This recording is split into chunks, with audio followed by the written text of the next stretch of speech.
Hello everyone, today I'm going to show you how to sell USDT on Revolut.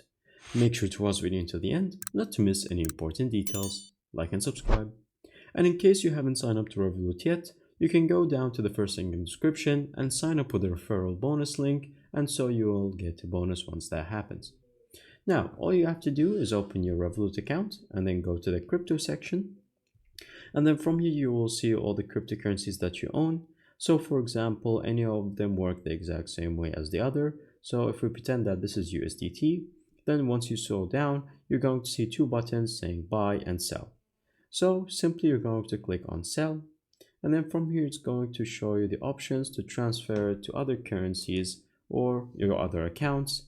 And so from here, you're going to check that it's going to be foreigns or any other currencies such as Bulgarian, Canadian, Swiss, USD, or anything else. And then once you decide on that, it will show you this image where you're going to confirm that you're going to sell. And then from there, you're going to continue the order and it's going to land on your account. And that's pretty much it. Thank you guys for watching. See you next time. Bye bye.